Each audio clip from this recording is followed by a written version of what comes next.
Hi guys, it's Mrs. Spinelli, and I'm going to read to you about Pale Male, the citizen hawk of New York. So if you're with me, you are on your text collection, and you have opened it up to pages 26 and 27, and you are looking at this picture right here, and we're going to turn the page and get started. One crisp autumn day in 1991, a red-tailed hawk flew across the Hudson River from New Jersey. He flew over smokestacks, skyscrapers, and ant-like traffic to a rectangular oasis smack in the center of New York City. The hawk soared above Central Park. He surveyed the trees, the small lakes, the tall buildings on all four sides. And with his keen hawk vision, he spotted lunch. So many plump pigeons and rats and squirrels. Turn the page 30. Red-tailed hawks often stop for a few days and sometimes spend the winter in Central Park. But they're shy birds and eventually fly away to quiet farmlands and wooded mountains. This bird was different. He liked what he saw and he stayed. Bird watchers in Central Park liked what they saw too. A spectacular red-tailed hawk. He loomed large in the sky with a wingspan of 4 feet, and his unusual coloring, beige rather than dark brown, with breast and belly feathers nearly pure white, made him easy to track. The bird watchers named him Pale Male and kept notes on him daily. Pale Male hung around the park the way a teenager hangs around a mall. He dive-bombed tasty pigeons and rats at their litter can snack bars. He chased after ducks and was spotted terrorizing squirrels, seemingly just for the fun of it. As red-tailed hawks go, he was a teenager. His brown tail feathers gave it away. These hawks don't get their distinctive reddish-brown tail feathers until they are mature, about 2 years old. Turn the page. Pale Male thrived in his new home, and the birders were thrilled when he began courting another redtail. Day after day, they performed an aerial ballet of circling and swooping in unison over the park until, young as he was, Pale Male won her as his mate. In fact, the two hawks began building a nest in a tree near a baseball diamond on the Great Lawn. This was the first time that hawks had nested in the park since it opened in 1858. But Pale Male and his mate were inexperienced builders. Their nest fell apart a month later. Undaunted, the two hawks immediately began building another nest in a tree near East 70th Street. This time, it was not poor construction, but location that did them in. The tree they chose had housed a crow's nest the year before. Crows are natural enemies of the hawks, and the crows of Central Park responded with an unusual ferocity when they saw hawks nesting in their tree. Flocks of screaming blackbirds harassed the two hawks every day they left their nest. Finally, Pale Male's mate became so disoriented that she slammed into a high-rise at East 73rd Street. Witnesses called the Audubon Society. Her wing was badly broken, and she was taken to a hawk rescue center in New Jersey.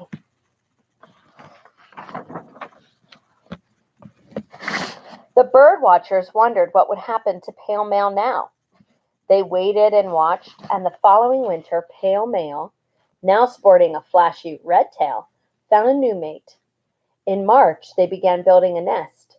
This nest would be different. This time, Pale Male moved his residence to a ledge above the top floor window at 927 Fifth Avenue, one of New York's most exclusive apartment buildings. Bird experts had never heard of a red-tailed hawk with its nest on a building in the center of a bustling city. Maybe Pale Mail wasn't too smart. But soon they saw that this bird was actually very smart. Metal spikes had been embedded in the ledge above the window to keep pigeons away. By forcing sticks and branches between these spikes, the hawks made a nest that could withstand hurricane winds. An ornate cornice hanging over the ledge provided protection from the elements. The building was just across the street from some of Pale Mail's favorite hunting grounds, and the view of the park from the 20th floor was spectacular.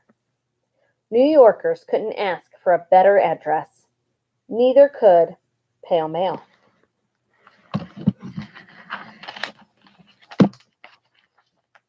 As spring progressed, Pale Mail and his mate took turns sitting on 3 eggs. Ignoring window washers and wailing fire engines and honking horns below, they sat and they sat. And birders watched and waited. The eggs should have hatched by late April or early May.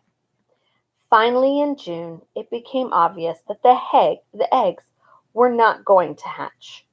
The Hawks' small fan club was disappointed. But later in June, their sadness turned to shock when they discovered that the building management of 927 Fifth Avenue had removed the nest. Residents had complained about bird droppings, feathers, and the remains of dead animals sometimes falling to the sidewalk in front of their building. The wealthy New Yorkers who lived there did not consider these messy hawks to be the kind of neighbors they wanted.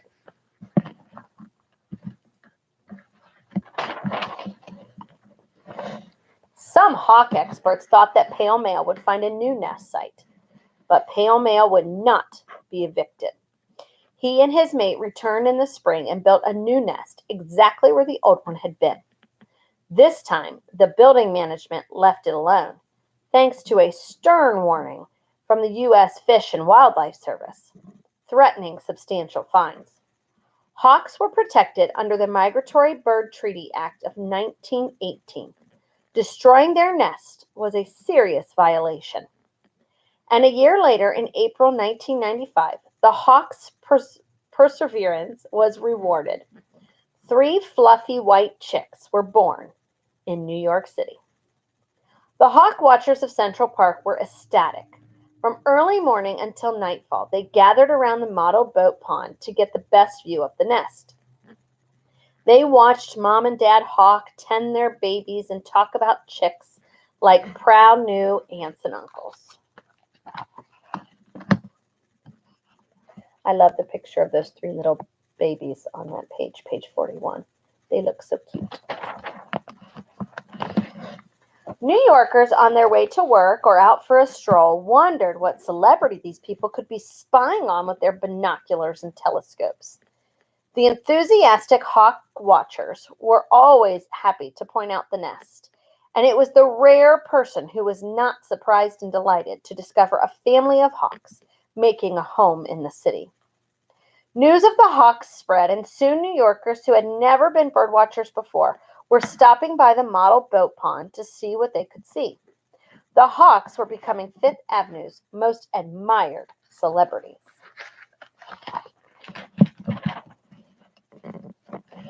By June, the chicks had grown almost as large as their parents. Gone was their baby down. Now they had flight feathers. They began jumping up and down in the nest and flapping their wings in preparation for their first flights. In the wild, their nest would have been in a tree with branches to hop down until they got the hang of flying. The birders were worried. Would these city hawks survive that scary first flight with nothing but cement and asphalt below them? The first fledgling took off with a big hop and then began flapping his wings madly like an oversized sparrow until he landed. Awkwardly but safely on the roof of an apartment building several blocks up Fifth Avenue. The fledgling spent the day half flying, half hopping from balcony to balcony until Pale Mail gave his brave baby a first lesson in how to fly like a self-respecting hawk. The fledgling watched his father soar over the Metropolitan Museum of Art and circle back with scarcely a flap of his wings. The novice caught on and proudly flapped slowly back to his nest, just in time for dinner. Within a few days, all three fledglings had abandoned their cramped nest for the trees of Central Park.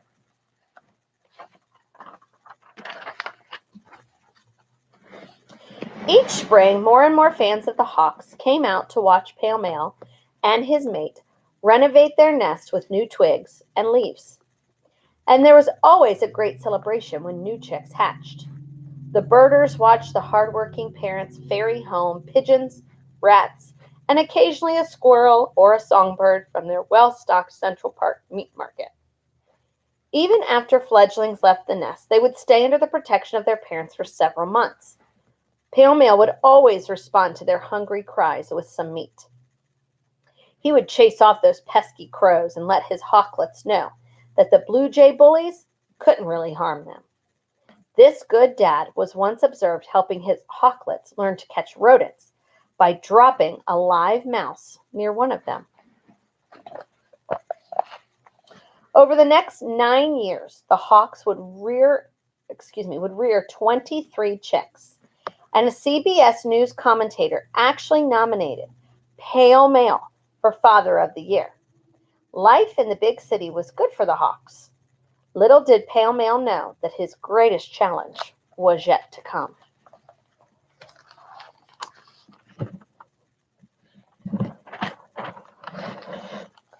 In December 2004, the owners of 927 Fifth Avenue removed Pale Male's nest along with the anti-pigeon spikes that anchored it.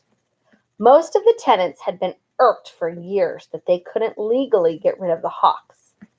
Then, in 2003, during a time when many conservation and wildlife laws were being relaxed by President George W. Bush's administration, the Migratory Bird Treaty was changed.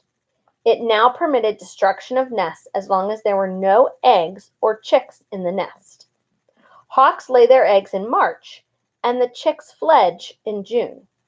In December, Pale Male's nest was empty. The owners of the hawk building were quick to take advantage of the new law. All of New York heard about this in a flash. Television newscasts told all of America. The news traveled abroad in Japanese, French, Arabic, and other languages. New Yorkers and nature lovers everywhere were stunned. Taking down the nest seemed like such a heartless act coming from people living in their own well-feathered nests.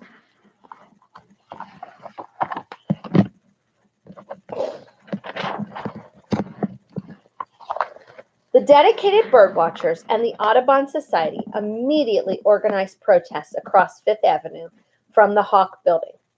Every day, more and more people joined the chorus, chanting, "Bring back the nest! Bring back the spikes! Shame! Shame!"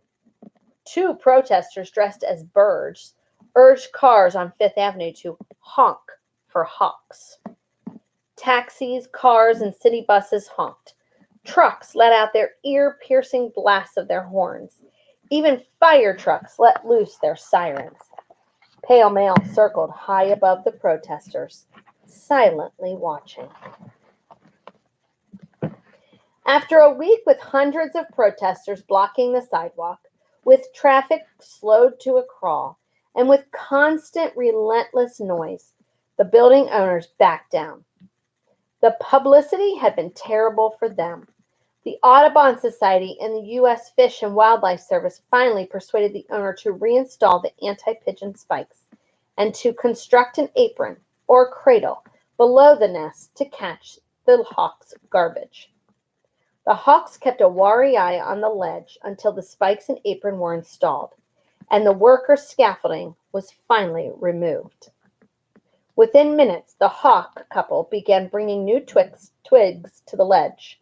They would rebuild their home and start all over again. The red-tailed hawks had brought great joy to the people of New York, and now the people of New York returned the favor.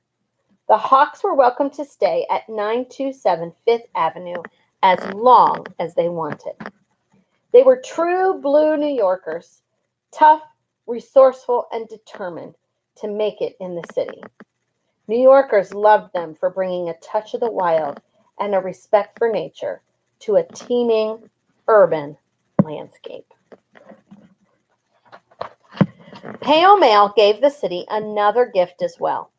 In the spring of 2005, some 15 blocks south of Pale Mail's nest, another redtail and his mate set up housekeeping.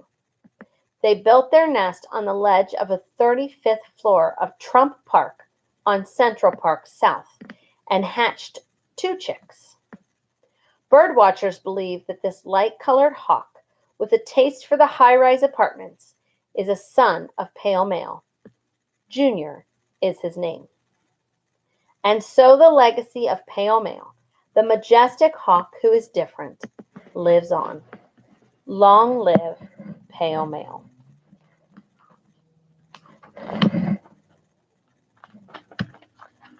So guys, this was a nonfiction story about this hawk that lived in New York City. I want you to think to yourself, how was this story told? Was it told, what text structure was it told in? Was it told in compare and contrast? Was it told in problem solution? Was it told in sequencing or chronological? Was it told in cause and effect? Or is it just description? And remember, sometimes some stories, or some nonfiction passages can have a little bit of everything. And so it's hard to determine the actual one text structure of it all. It may actually include a little bit of 2 or 3 text structures. So we'll talk about that in class as well. All right. See you later.